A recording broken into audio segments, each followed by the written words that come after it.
This book is full of spiders. 18 hours prior to Outbreak. Hours went by, and the cops continued to not show up at either my house or John's apartment. All morning I was worried sick about what I would say when they brought me in, but then afternoon came, and I was even more worried about the fact that they weren't coming after us. That means things have gotten so out of control that we were no longer on their list of priorities. Come mid-afternoon, I found myself at work, standing behind a counter trying to peel the magnetic anti-theft tag off a DVD with my fingernail. A DVD is a disc that plays movies, if they don't have those by the time you read this. I know I've complained about the pain in my eye and shoulder more than once, but I want to point out that the bite on my leg was also starting to itch like a son of a bitch. I would have called in sick, but I had used up all of my sick days for the year and couldn't take off again until January. I take a lot of sick days, most of them self-declared mental health days, meaning I wake up in a mood that I almost know will lead me to assault the very first person who asks me if the 2-day rentals have to be back on Wednesday or Thursday. I had worked at Wally's Video for 5 years, been a manager for 2. I started right after I dropped out of college. At the time I had heard that Quentin Tarantino got discovered while working at a video store, and I think I had it in my head to try to work there and write a screenplay. It was going to be about a cop in the future with a sentient flamethrower for an arm. At age 19, that seemed like a pretty sound plan. The thing about not having parents is you don't have anyone to tell you you're heading down a path paved with grossly inaccurate expectations of what the world owes you. The people who raised me, and I'll leave their names out of this, they did what they could. Nice people. Real religious. Kind of treated me like I was a little African refugee kid they had rescued. They knew my story, knew that I had never known my dad. Years later, when I got in trouble at school and got kicked out because of that kid that died, they were real supportive. Took my side all the way through. Then, shortly after, they moved to Florida and hinted that maybe things would be better if I stayed behind. My birth mom is living in Arizona, I think, staying with a dozen other people in an arrangement that could be called a compound.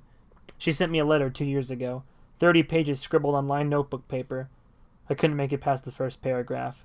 I skipped down to the last sentence, which was, "I hope you are stockpiling ammunition like I told you. The forces of the Antichrist will first seek to disarm us." I scraped the plastic theft sticker off the DVD, put it back in its case, then picked another case off the stack, pulled out the disc, started scraping off the tag.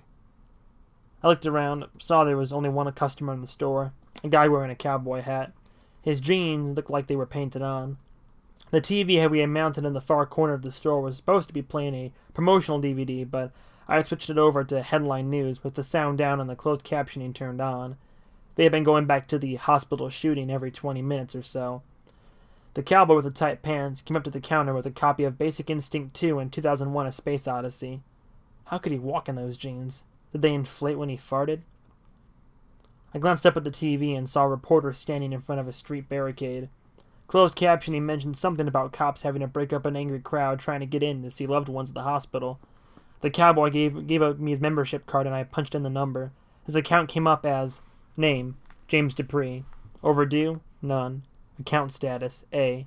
Comments, this man has worn the same trousers since he was a toddler. Many memos had circulated at Wally's about abusing the customer comment box in the computer. We have John to thank for that. He worked here a few years ago, after I begged the manager to let him on. John was fired a few months later, but not before he managed to add something to the comment field for pretty much every single customer he served. Name, Carl Gass. Comments, if he doesn't have late charges and you tell him that he does, he loses his fucking mind. Name, Lisa Franks. Comments, had sex with her on November 15th. Name, Kara Bullock. Comments, I think I have an English accent. Thinks I have an English accent. Don't forget. Name, Chet Barak. Comments, always smells like fish. I think he fishes for a living. He's sensitive about it, so don't bring it up. Name, Rob Arnold. Comments, it's the white Patrick Ewing. Name, Cheryl Mackey. Comments, had sex with her on the 16th of August. I gave the cowboy his change, glancing over his shoulder at the TV every chance I could get. They were back to old footage from the hospital, the camera showing close-ups of bullet holes in walls and shell casings on the floor. The cowboy turned to follow my gaze, saw the TV. "Well, that's some scary shit, ain't it?" I said, "Yeah." "Whole world's coming to an end, that's what I think." "Yeah, probably." "Nigger in the White House?" "Yeah." The cowboy left. He stuffed his wallet into his back pocket, and I imagine it shooting back out again, squeezed by the sheer pressure of the fabric. I grabbed the DVD and went back to peeling off stickers. I had gotten written up 6 weeks ago because more DVDs were stolen on my watch than either of the two other managers. Not sure what I was supposed to be doing to stop it, other than running out and tackling the kids who tried to walk out with the goods. The problem, I decided, was the magnetic anti-theft tags that would activate the door alarm were in the DVD case, not on the discs. So it only took the thieves minutes to figure out that they just had to pop the disc out of the case, stuff it in their pocket, leaving the case and the theft tag behind. Yes, this town has people who are actually too poor to afford a computer and internet connection to just pirate the movies that way. So, I wrote up this angry email to the head office saying the anti-theft system was idiotic and that if they were serious about people not stealing discs, that they should put the anti-theft tags on the discs themselves. They agreed, and I and 2 other employees spent about 12 hours sticking these stiff little stickers to all the new releases in the store. The plan worked beautifully. That is until last Thursday, when a customer brought in a disc that had been scratched to hell because the theft sticker came unstuck inside his DVD player. It jammed the little tray when it tried to eject the disc and had to pry it out. 2 days later, a customer brought in a broken DVD player. When his disc got stuck thanks to the sticker, he wound up breaking the disc tray on the machine trying to free it. I wasn't at the store that day. I was on one of my sick days. But when I came back, I was greeted by 27 emails from managers and regional managers and other people I had never heard from before, telling me that every anti-theft sticker had to be removed from every DVD by November 5th. I bring this up in case you're wondering why in the holy hell I felt the need to come into work in the middle of what appeared to be some kind of monster infestation. The answer is that if I took one more sick day, I would be fired. And if I didn't get stickers off by the deadline, I'd be fired. And even if I could talk my way out of one firing, I sure as hell couldn't talk my way out of both. And if I was fired, soon after society would decide I wasn't earning my electricity and water and my house and my food. And they'd be right. If you think that's a bad reason to come to work in the middle of all this, then I'm guessing you're still living with Mom and Dad.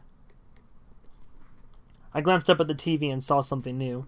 Security camera footage from inside the hospital, in color, but in a frame rate that made the people appear to blink down the hallway, teleporting 5 feet at a time. There was a shot of a woman running in terror. They cut back to the studio and some older guy in a suit, an expert of some kind they had brought in. Then they cut back to the security video and I froze. I heard the DVD I was holding fall to the counter. Did I just see that? They played it again. The first frame was Frankie, in the hall of the hospital, holding a nurse around the throat. The frames rolled forward. A security guard came into frame, hand out, trying to talk Frankie down. Next frame, same players, limbs in different positions. Looked to be about 1 frame per second. The next frame was what got me. At the top of the screen appeared a man in black. And I mean all black, head to toe. A solid black shape. Next frame, 1 second later, he was gone. I stared. They cut back to the anchor. The closed captioning lagged behind, but I didn't think I saw any mention of the mysterious figure in the hall. My cell phone screamed. I picked it up. Yeah, John said. Dave, can you get to a television? We got one on here. I saw it. The thing in the hall? Yeah, man in black. Shadow man. Whatever. Man, this isn't a joke anymore. It wasn't a joke before, John. A bunch of people died. You know what I mean. You better sleep with your crossbow tonight. I don't have the crossbow. The cops confiscated it, remember? Okay, then I should come over. I'll bring my lighter. We'll sleep in shifts. No, wait, bring your what? Come on, man. How do you know Frankie won't show up there? He's surely dead by now. I didn't say he wasn't. I'm busy, John. Sure. I'll try to come up with a plan. Whatever. Watch the shadows. Hey, John, don't do anything stupid. I was talking to a dead phone.